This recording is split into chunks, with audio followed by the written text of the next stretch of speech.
네, 실손의료보험은 보험국민 보험으로 성장했는데 특히 청구 건수가 7천만 건을 상회합니다.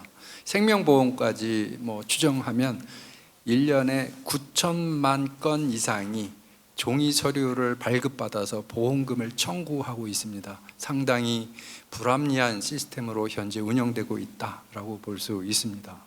그동안에 전산 시스템 관련된 이슈가 있었는데 기술적으로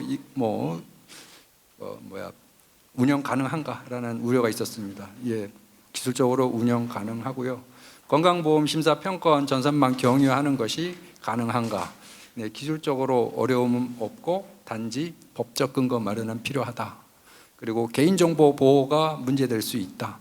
개인정보 보호 오히려 강화됩니다. 피보험자가 원하지 않는 정보는 전송되지 않게 시스템 구축이 될 수 있고요.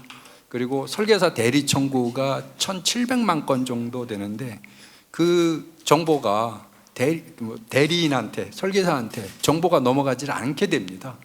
그리고 이메일에 비해서 이 전산화하게 되면 개인정보 보호가 더 강화될 수 있습니다.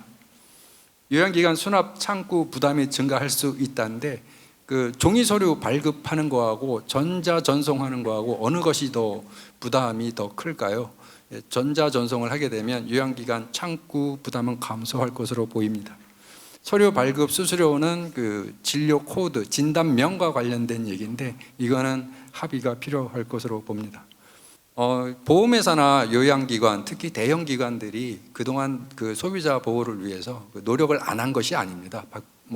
다방면으로 노력을 하고 있었는데 요양기관 서버와 보험회사 서버가 연동이 돼야지 소비자 보호라든가 전산화가 가능합니다. 근데 그렇지 않은 케이스도 여러 번 시도가 있었는데 그것은 전산화라고 볼 수 없습니다. 소비자 보호 강화 효과 기대할 수 없고요. 연동된 케이스는 전산화로 볼 수 있는데 역시 소비자가 모두 조작을 해야 되는 상태에 있고 그 시스템 구축 비용을 그리고 관리 비용을 감당할 수가 없는 상태에 있습니다. 그렇기 때문에 여러 문제점이 발생하고 있습니다.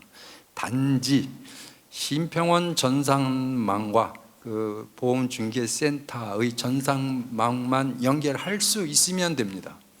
근데 보험중개센터는 현재 없기 때문에 관련 법 개정, 이번에 의원님께서 마련한 법안이죠. 그리고 심평원 전산망을 이용할 수 있게 하면 됩니다.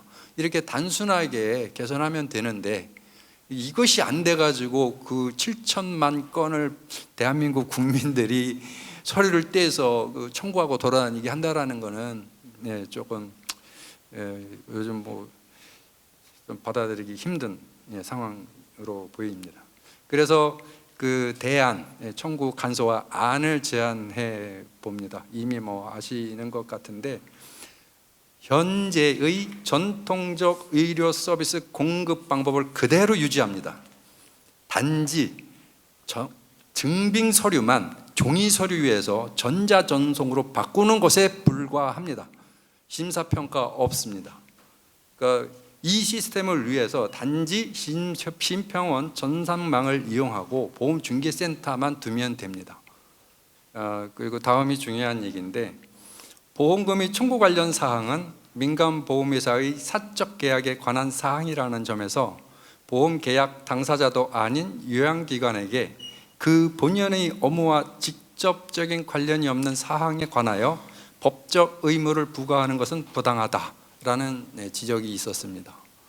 그런데 현행 의료법상으로도 환자가 요청하면 요양기관은 환자의 진료기록 사본을 환자가 지정하는 곳으로 즉시 전송하여야 하는 것이 원칙입니다. 이것은 복지부 10월 16일 진료기록 열람 및 사법발급 업무지침에 근거해서 정리해 보았습니다. 보험회사는 여기서는 지급행정 비용이 상당히 절감될 것으로 보이고요. 정확한 보험금 지급 및 지급시간 단축이 예상됩니다.